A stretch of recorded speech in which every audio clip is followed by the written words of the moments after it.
in the dimly lit courtroom of a small southern town, where the air hung heavy with the weight of unspoken prejudices. A black woman named Elena sat rigidly on the wooden bench, her hands clasped tightly in her lap.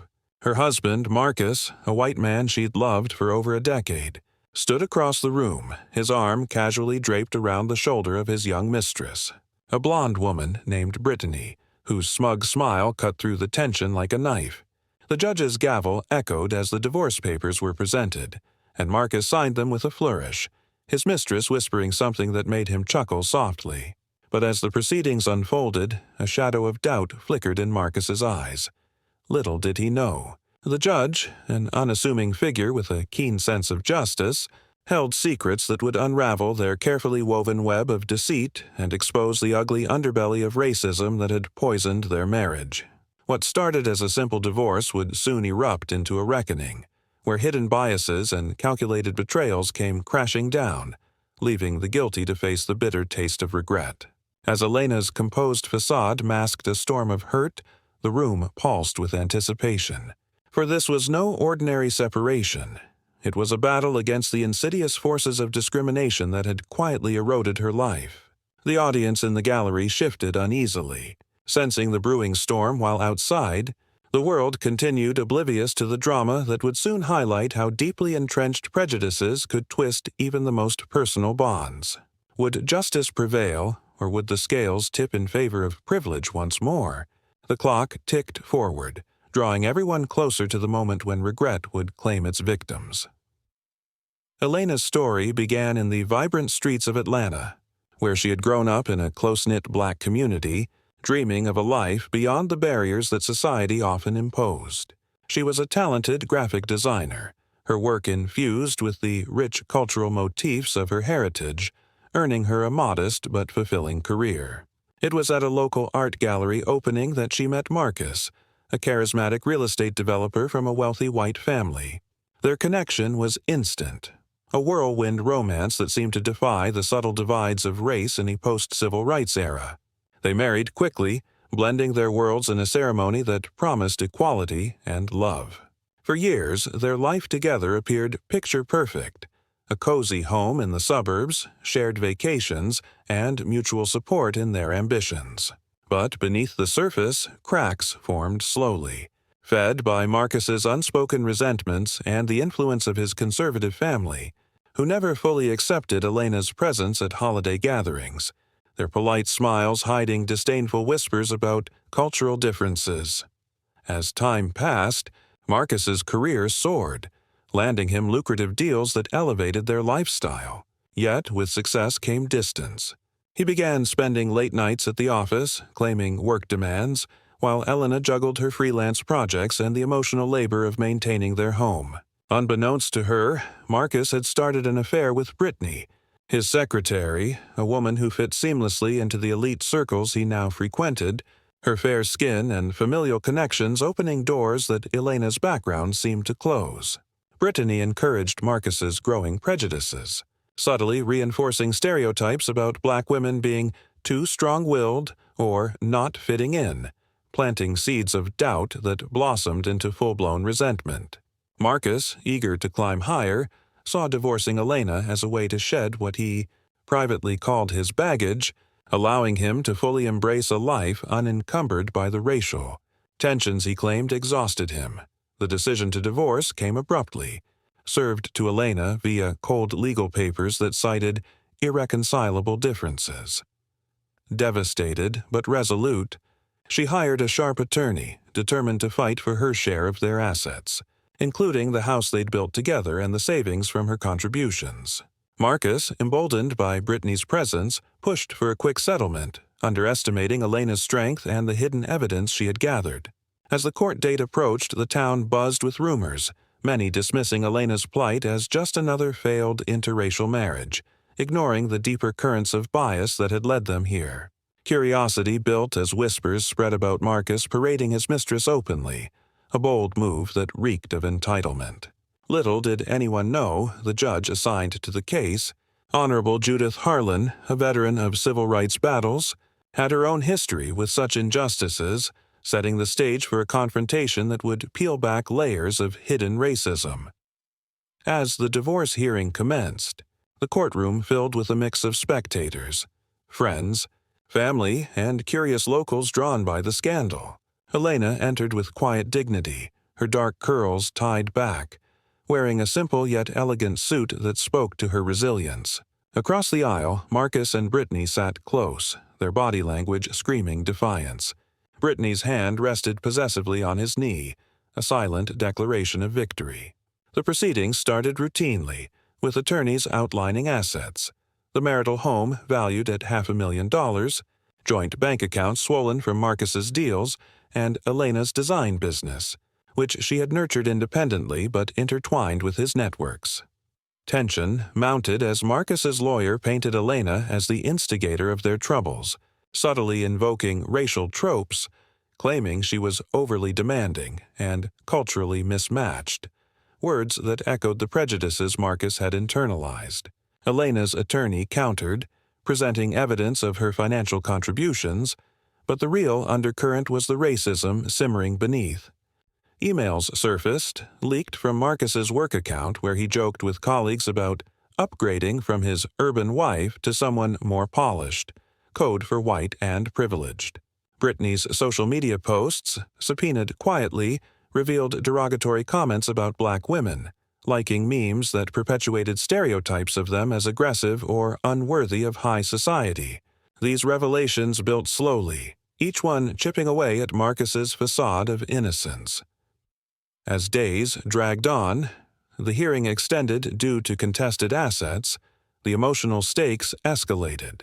Elena endured cross-examinations that probed her background, questions laced with implicit bias, like why she chose an interracial marriage in a traditional town. She felt the weight of historical injustices, reminiscent of stories her grandmother told about segregation, where black women were often sidelined in matters of family and finance. Marcus grew irritable, his confidence waning as witnesses testified to his changing behavior, former friends recalling overheard slurs at parties where he dismissed Elena's achievements as affirmative action luck. Brittany, once poised, fidgeted nervously, her role shifting from supporter to liability, when evidence emerged of her encouraging the affair, with promises of a better fit in his social circle. The rising injustice peaked as financial discrepancies came to light. Marcus had hidden assets in offshore accounts, funneled through Brittany's family connections, intending to leave Elena with scraps. This wasn't just infidelity. It was a calculated erasure, rooted in his belief that Elena, as a black woman, didn't deserve equality in their dissolution. The courtroom air thickened with outrage from the gallery, where black community members murmured about systemic biases in family courts, where women of color often received lesser settlements. Elena's poise cracked slightly in private moments, tears shed in the restroom as she grappled with the betrayal, not just of love, but of the promise of a colorblind union. Yet, she pressed on, her curiosity about Marcus's full motives fueling her resolve.